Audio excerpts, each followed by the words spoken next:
Hi, this is Michael Lilborn Williams. Thank you for being with us tonight.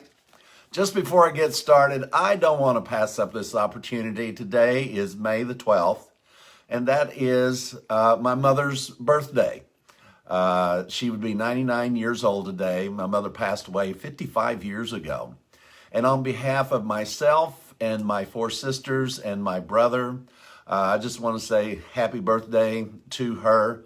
And thank you so much, Mama, for being such a good mother that we are all so proud to tell everybody about you. Thank you so much. You left a hole in our hearts, and we will see you again. Thank you for letting me do that. It's a good thing to celebrate birthdays even long after people are gone. So there again, it's a happy birthday to our mother, and what a wonderful mother she was. We don't want to keep you away from any more gospel than we have to tonight, so we're going to pick up with the gospel of peace. The gospel of peace, it is the most powerful part of understanding the gospel, the most foundational part of the gospel to me. It is what revolutionized my understanding after many attempts to try so hard to be a good Christian, to try to win God's favor, trying to find God's grace. And then I found the gospel of peace. I found something that quenched my soul.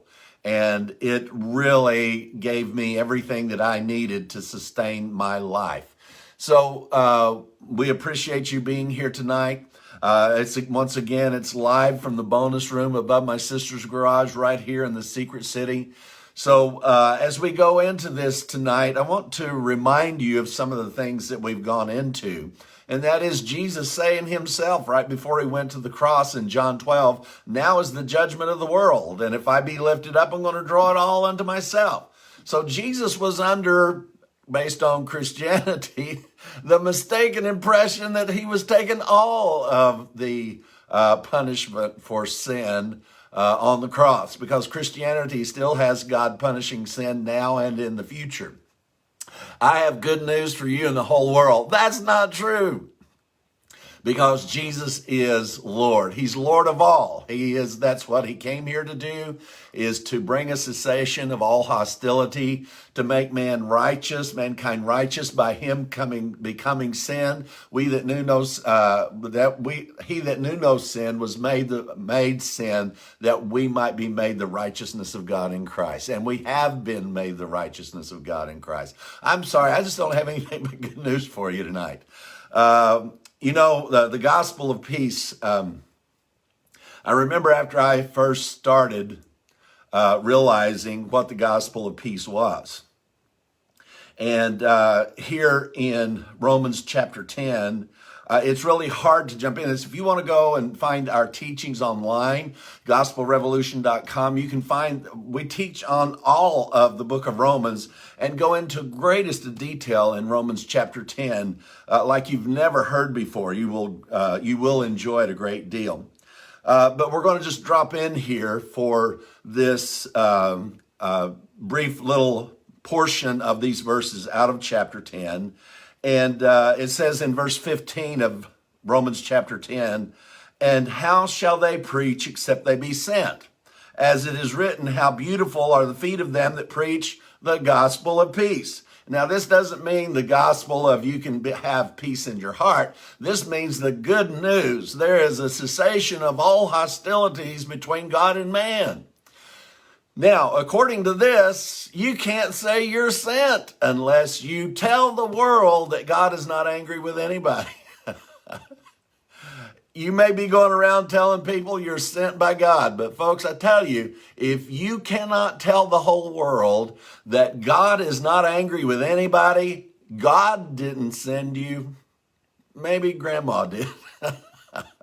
Maybe grandpa did. Who knows? Maybe mama sent you. Mamas are pretty powerful forces in people's lives. But you cannot say that, because the ones that are sent, says very clearly that they preach the gospel of peace. People that are sent preach the gospel of peace. And it says, how beautiful are the feet of them that preach the gospel of peace and bring glad tidings about good things. If you have any information about bad news, you haven't been sent by God. I'm warning you. God's warning you. God's telling you this. God's fed up with this. God's not going to tolerate this anymore. This virus is God showing that he doesn't like this stuff that's going on this planet. Oh, just be quiet. And you got stinky feet.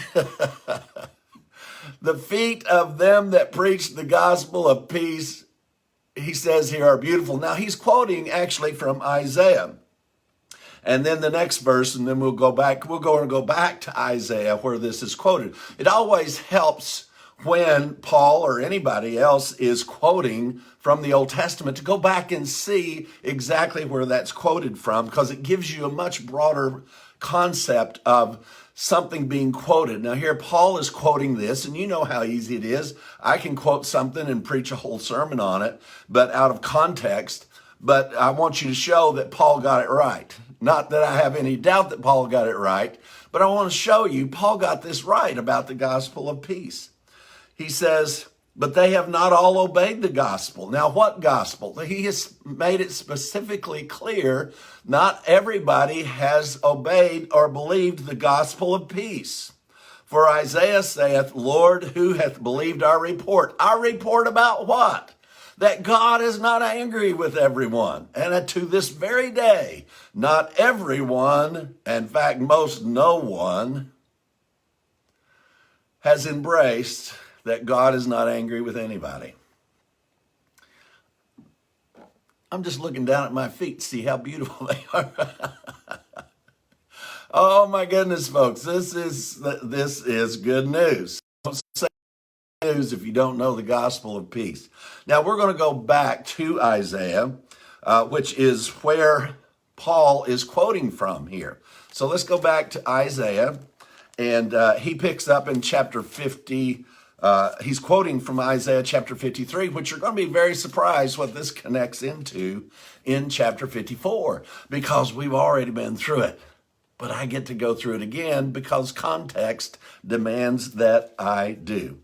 And chapter 53, verse 1 is where Paul was quoting from, and it says in Isaiah 53, who hath believed our report, and to whom is the arm of the Lord revealed? It goes on to say, he is despised and rejected of men, a man of sorrows. Surely he's borne our griefs, he's carried our sorrows. But he was wounded for our transgressions. He was bruised for our iniquities. The chastisement of our peace was upon him. What is the good news that nobody has embraced, that very few believe, is this very statement. The chastisement of our peace between us and God was upon him. The chastisement of our peace was upon him, and with his stripes we are healed. Now, the context of this isn't talking about physical healing, as is preached in Christianity all the time. It's the healing of the relationship between God and man, that there is no one that's left out. It goes on. I'm just spot checking here. You've heard so many of these verses, but now you're going to hear them in context. Verse 7, he was oppressed and he was afflicted, yet he opened not his mouth. Just so you know for sure, we're talking about Jesus. He was brought as a lamb to the slaughter, and as a sheep before his shears is dumb, so he opened not his mouth. He was taken from prison and from judgment, and who shall declare his generation? For I am here to declare his generation. You see, there's been only two generations on the planet, and that's the generation of Adam and the generation of the last Adam.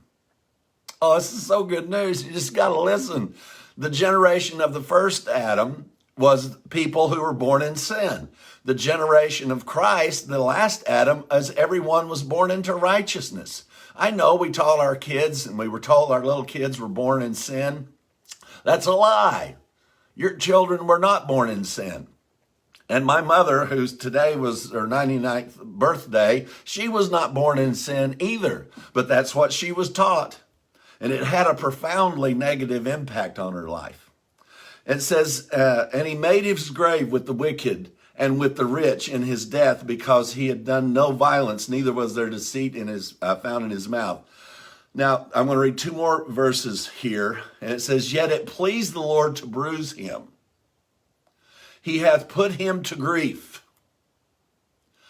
When thou shalt make his soul an offering for sin, he shall see his seed, he shall prolong his days, and the pleasure of the Lord shall prosper in his hand.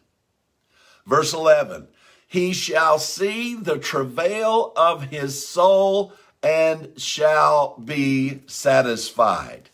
And by his knowledge shall my righteous servant justify many. The term many is used many times in the King James Version, but it never means a limited number. This in the Hebrew and also in the Greek always means it is completely inclusive. He justified everyone. That's why he's not angry with anyone. Just because you don't know that God's not angry with you doesn't mean that he is not angry with you. Man, I tell you what, we have something very powerful to rejoice about, and that is the gospel of peace. The gospel of peace is so incredibly powerful. The gospel of peace is the foundation of the gospel. Just as Paul said in Romans, that if you're sent by God, you're proclaiming the gospel of peace. I guess the other side of that coin is if you're going around telling people God's angry, you've not been sent by God. Why would God tell you, oh, Jesus failed, go warn everybody. We had a real good plan to save the world. We had a real good plan for him to take all the judgment. Even he was convinced of it. He was going to the cross and said, now is the judgment of this world. Now. And he said, and if I be lifted up, speaking of being lifted up on the cross, he said, I'm going to draw all judgment and all men unto myself. Everybody, Jew and Gentile, all judgment, all in one body. And he said, I'm going to take it all. God was convinced he was going to do it. Jesus was convinced he's going to do it.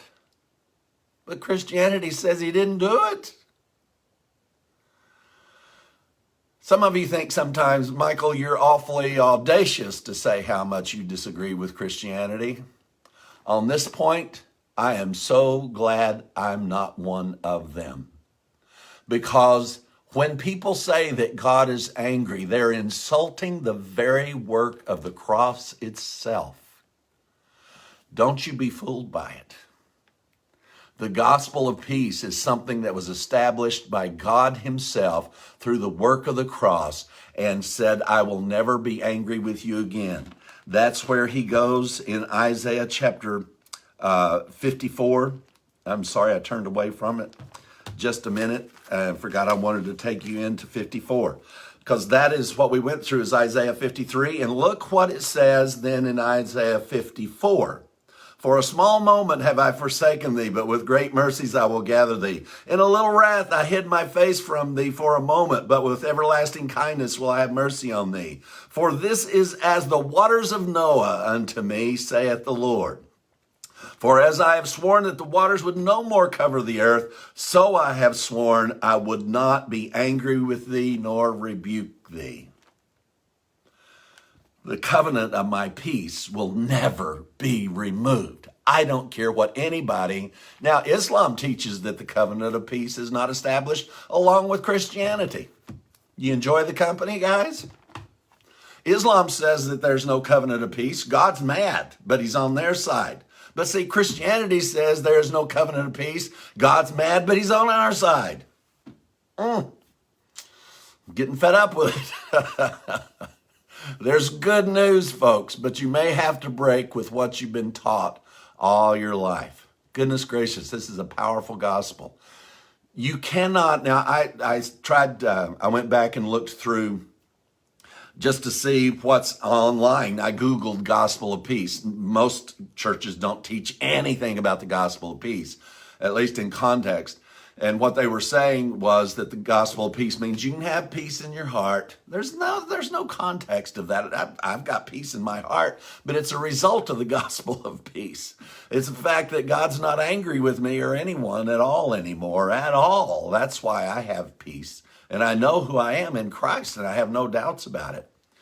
But you see, what Christianity does, I found 2 or 3 sites, not very many, who agreed that the gospel of peace means a cessation of hostilities, but they said that's to the believer.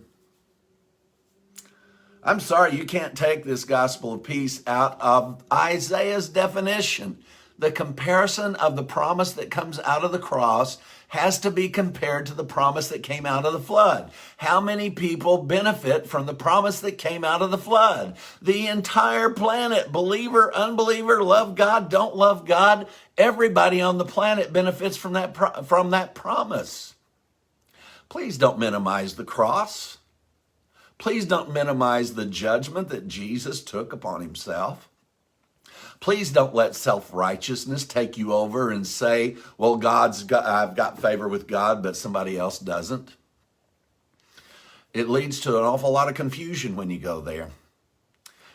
You cannot take away the gospel of peace and its partner. The gospel of peace's partner is the promise that came out of the flood, is the promise that God gave after the cross. A judgment came, there was a promise.